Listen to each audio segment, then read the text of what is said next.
This is Shikha Srivastava from mathematics farm. आज हम लोग क्या पढ़ेंगे? आज हम लोग class 6 chapter 7 that is fractions में ट्राई दिस प्रॉब्लम सॉल्व करेंगे, जो कि पेज नंबर 125 पर गिवन है। और ये मैं अपडेटेड एनसीईआरटी सिलेबस 2023 के अकॉर्डिंग आप लोगों को पढ़ा रही हूँ। First question is my mother divided an apple into 4 equal parts. मेरी मदर ने एक एप्पल को 4 इक्वल पार्ट में डिवाइड किया। देखिए मैं यहाँ पे एक एप्पल बना रही हूँ। सपोज ये एक एप्पल है, इसको मेरी मदर ने 4 इक्वल पार्ट में डिवाइड किया। 1 2 3 4, ये चारों पार्ट इक्वल हैं। She gave me 2 parts. उन्होंने मुझे 2 पार्ट दिया। कितना? 2 पार्ट। तो मैं इसको शेड कर रही हूं। ये फर्स्ट पार्ट और ये सेकंड पार्ट। ये 2 पार्ट मुझे दिया। एंड माई ब्रदर 1 पार्ट, और मेरे भाई को 1 पार्ट दिया। तो इसको मैं डिफरेंट कलर से शेड कर रही हूं। ये 1 पार्ट ब्रदर को दिया। How much apple did she give to both of us together. तो आपको बताना है कि कितना एप्पल हम दोनों को मिला, मुझे और मेरे भाई को दोनों को मिलाकर कितना एप्पल मिला है। तो आप बता सकते हैं। आप बताइए कि फ्रैक्शन मुझे कितना मिला। Fraction of apple given to me. लिखिए fraction of apple given to me is equals to कितना मिला मुझे। तो 4 पार्ट में से 2 पार्ट मिला है, तो फ्रैक्शन क्या होगा? 2/4। समझ आ रहा है? अब लिखिए fraction of apple given to my brother. मेरे भाई को कितना मिला है? तो 4 पार्ट में से 1 पार्ट मिला है, तो इसका फ्रैक्शन क्या होगा? 1/4। अब दोनों को कितना मिला है? तो दोनों को ऐड करना है। लिखिए fraction of apple given to both of us together is equals to ये वाला फ्रैक्शन और ये वाला फ्रैक्शन दोनों को ऐड कर दीजिए। 2/4 plus 1/4 is equals to, denominator same है तो ऊपर न्यूमरेटर ऐड हो जाएगा। 2 plus 1 is equals to 3/4। This is your answer. Okay, now second question. Mother asked Neelu and her brother to pick stones from the wheat. Mother ने नीलू और उसके भाई से गेहूं में से कंकड़ निकालने को कहा।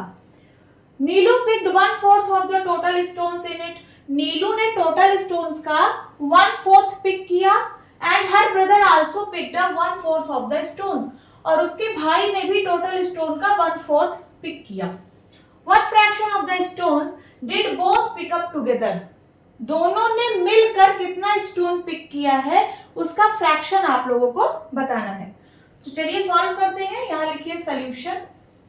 आपको फ्रैक्शन गिवन है कि नीलू ने कितना स्टोन निकाला है और उसके भाई ने कितना स्टोन निकाला है। तो लिख लीजिए फ्रैक्शन ऑफ स्टोन्स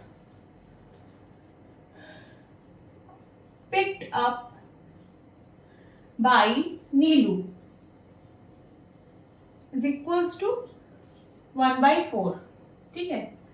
देन उसके बाद fraction of stones picked up by her brother is equals to, इसका भी फ्रैक्शन कितना है? 1/4 मीन्स 1/4। अब दोनों ने मिलकर कितना स्टोन निकाला है उसका फ्रैक्शन पूछ रहा है, तो दोनों को ऐड कर दीजिए। लिखिए fraction of stones both picked up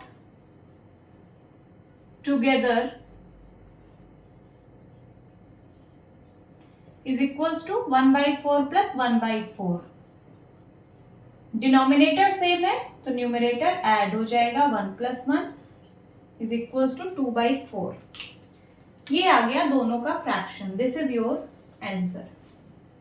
now third question, Sohan was putting covers on his notebook. Sohan अपनी नोटबुक्स पर कवर चढ़ा रहा है।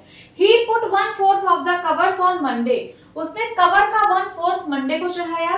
He put another 1/4 on Tuesday.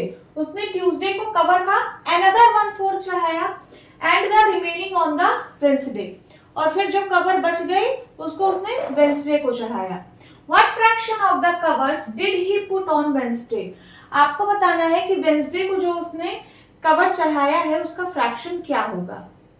तो सबसे पहले मैं इसको आपको डायग्राम के थ्रू समझाऊंगी। देखिए मैं यहाँ पे कवर बना रही हूं, ये टोटल कवर है। अब मैं इसके 4 इक्वल पार्ट कर रही हूं, 1 2 3 4, 4 पार्ट की, ये चारों पार्ट इक्वल है। तो मंडे को उसने कितनी कवर चढ़ाई है, 1/4। 4 पार्ट में से एक पार्ट, मींस इतनी कवर उसने मंडे को चढ़ाई है। ठीक है, 1/4, 4 पार्ट में से एक पार्ट, इतना उसने मंडे को चढ़ाया। यहां मैं लिख दे रही हूं Monday. Then another 1/4 on Tuesday. अब अनदर 1/4 ये वाला है, इसको मैं दूसरे कलर से शेड कर रही हूं। ये अनदर 1/4 है, इसको उसने ट्यूसडे को चढ़ाया। यहां लिख लीजिए ट्यूसडे। ठीक है, अब कह रहा है and the remaining on Wednesday. जो रिमेनिंग है, रिमेनिंग कितना है, यही इतना तो है रिमेनिंग। ये रिमेनिंग जो है वो इसे वेंसडे को चढ़ा रहा है। तो आपको बताना है कि उसका फ्रैक्शन क्या होगा, जो वेंसडे को चढ़ा रहा है उसका फ्रैक्शन क्या होगा। तो आप यहां से देख के बता सकते हो कि नहीं, भाई यही इतना तो चढ़ा रहा है वो वेंसडे को, ये पूरा ये वेंसडे को चढ़ा रहा है ना, और इसका फ्रैक्शन क्या होगा। तो 4 पार्ट में से 2 पार्ट चढ़ा रहा है, तो फ्रैक्शन क्या हो जाएगा, 2/4। यही होगा आपका आंसर। बट ये वर्ड बेस्ड प्रॉब्लम है तो इसका सोल्यूशन भी हम वर्ड बेस्ड देंगे। ठीक है, अब चलिए हम इसको सॉल्व करते हैं। सोल्यूशन लिखिए, fraction of cover put on Monday. Monday को कितनी कवर उसने चढ़ाई है, उसका फ्रैक्शन क्या है, 1/4। देन उसके बाद fraction of cover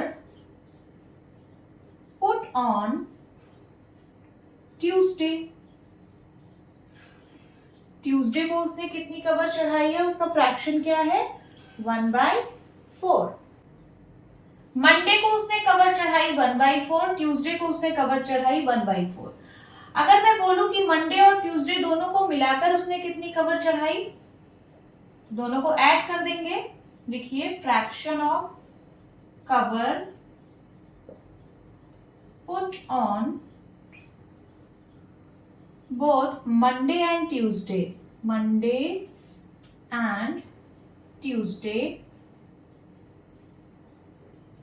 is equals to 1/4 plus 1/4 is equals to 2/4। Means Monday और ट्यूसडे दोनों दिन को मिलाकर उसने इतनी कवर चढ़ाई है। अब आपको रिमेनिंग कवर निकालनी है। जो रिमेनिंग कवर है वो वेंसडे को चढ़ा रही है, तो रिमेनिंग कवर कौन सी है, इतनी है।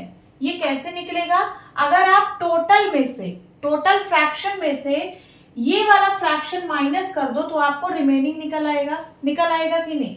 तो टोटल फ्रैक्शन क्या होगा, लिखिए, फ्रैक्शन ऑफ होल।